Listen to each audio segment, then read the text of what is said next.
Hey there guys, it's Frankie. Back on this channel years later. Crazy shits happen. My life was a roller coaster, which I mean kinda happened when your kids are effective, so. See that? This is my cat.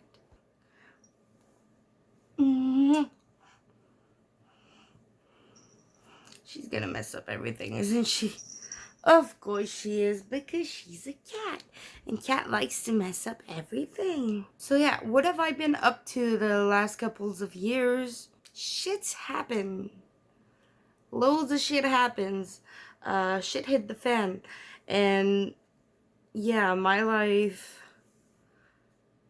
got pretty dark at some point. Couple suicide attempts, couple hospitalizations. But I'm doing betterish now, trying to navigate the shitty healthcare system that is the Quebec healthcare system. Basically, what's been keeping me alive is my cats and music, I guess. I've been writing a lot of music, so I'm gonna start trying to put out some music soon. I wrote a couple songs, well, more than a couple. I wrote a bunch of songs. And basically, I'm trying with Fiverr to add some music that could be interesting and fun. So I'm gonna be uploading that here on the Frankie Lee channel.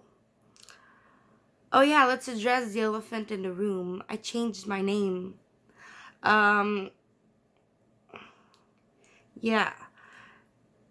Amy Lee was this part of me that I used to be before.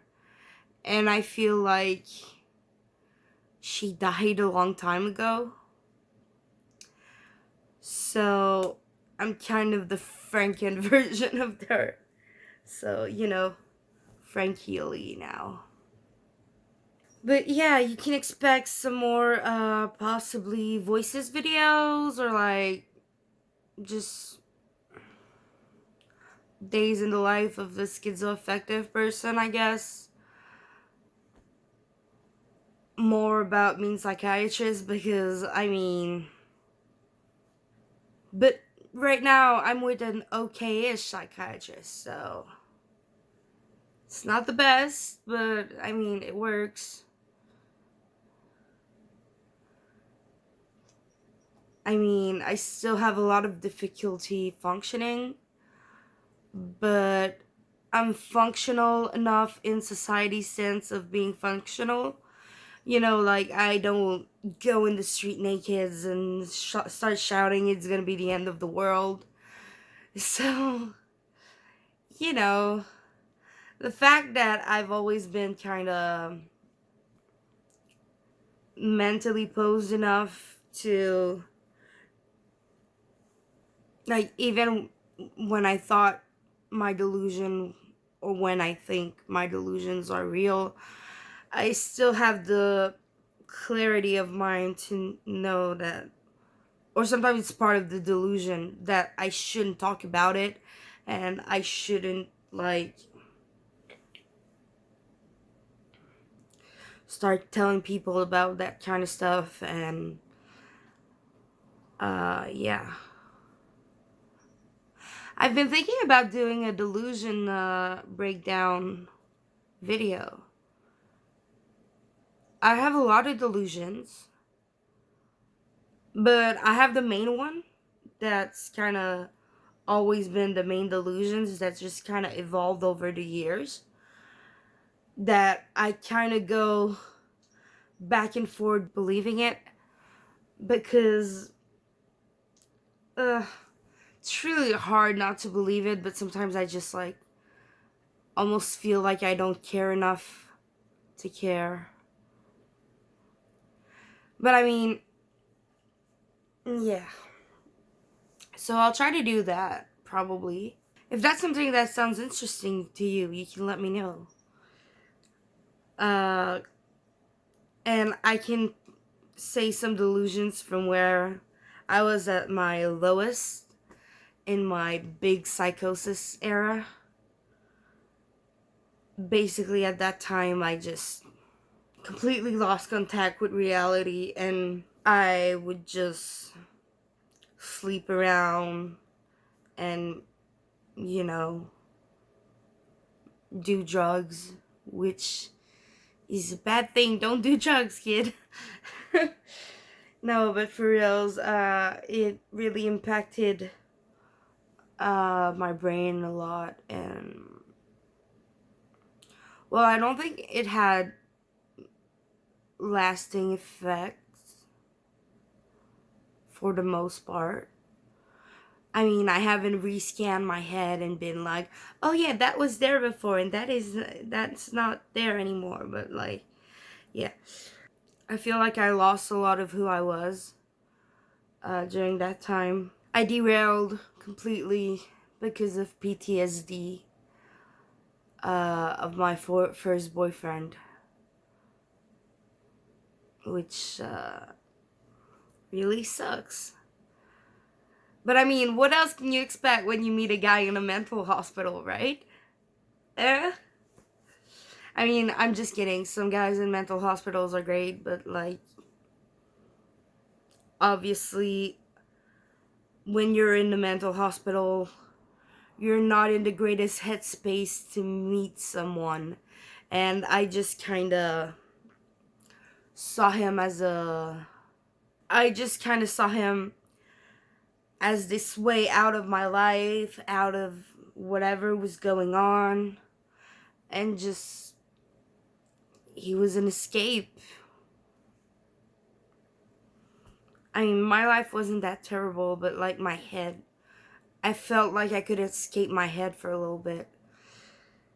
And then I fell into drugs, and then. Well, I did start taking drugs a bit while I was with him. But then, my friend made me realize that the relationship was really abusive. And I was able to get out.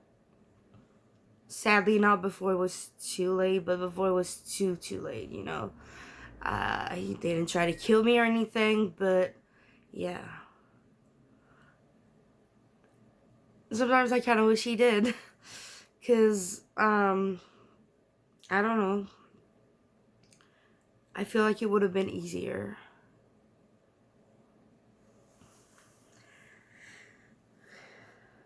But anyways, that's, yeah. After that, I just fell in this great depression, drugs, and just, I didn't care what happened to me anymore. So that's that.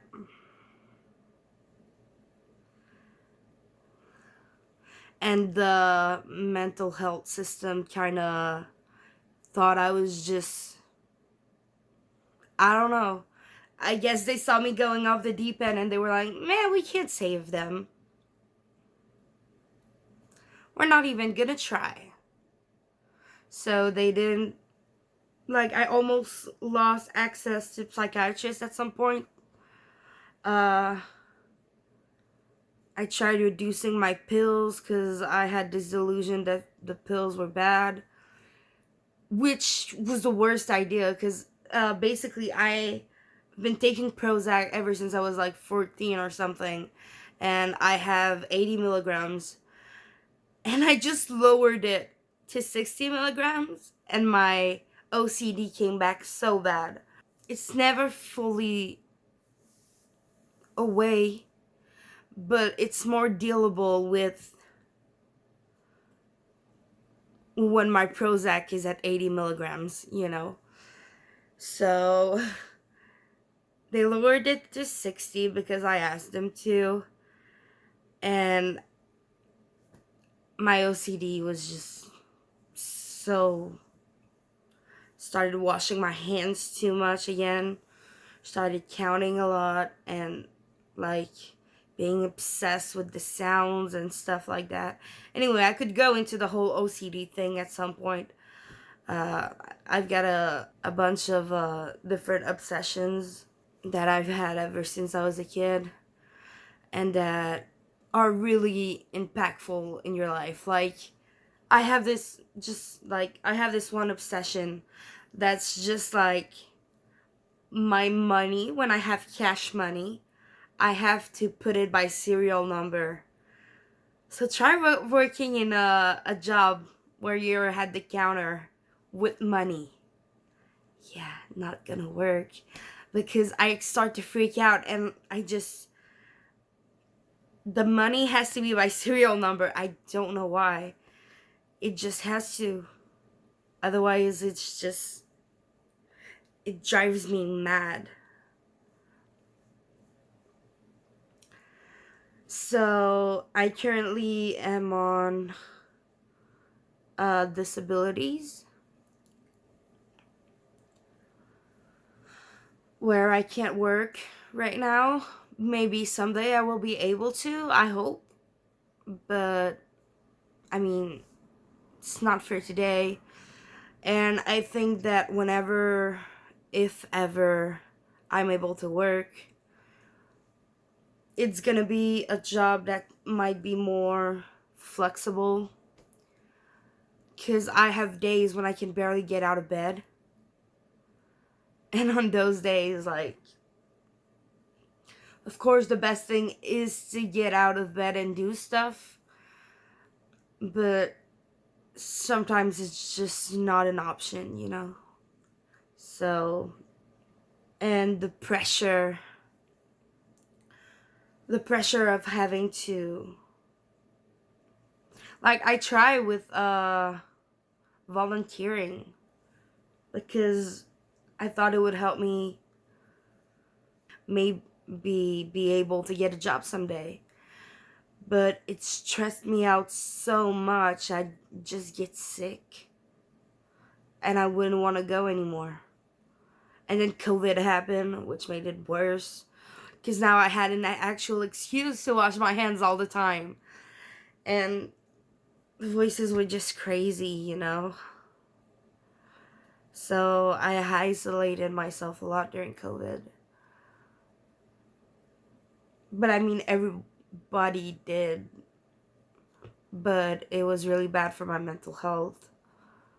So when I started seeing my friends again, like by going on walks and stuff like that, like we'd keep apart, it really helped. Like, I have wonderful friends and I'm really grateful for them. Well, most of them. Some of them are assholes. But I'm so grateful for them. And I don't know where I'd be without them. They really helped me get through this, get this far, and my family too. Like, I don't know how much people will tell you, but it's important to have a great surrounding, to have people around you that care and that are able to be there for you, you know? People that care about you. People that you're scared to lose. Because at some point, when I was at my lowest, I almost lost one of my best friends. And just the fact that I was gonna lose him if I didn't change the way my life was going was kind of a wake-up call to me. Because I was like, I'm gonna end up all alone. And I think at some point, somewhere, I cared a bit about that. And I decided that this reality is more important than the other realities that I live in. Because it's kind of like I live in multiple different realities at the same time. Perks of schizoaffective. But yeah, I chose this one because that's where the people I care about are. And while it's hard to make that choice every day, I still try to I still try to keep going. And like, if there's anything I could tell myself back in the days, just hanging there. Like, it's, I know it sounds cliche, but at some point, it may not get better, but it'll get easier. So, yeah. And I mean, we're all gonna die at some point anyway, so why make it happen faster, you know? Say no to suicide. No, but for reals, that was pretty much it for this talk of today. I'm gonna try to start making some new videos whenever I feel like it. Also, I'm gonna have a song coming out soon, so you can expect that. And that's about it. Bye bye. Thanks for watching.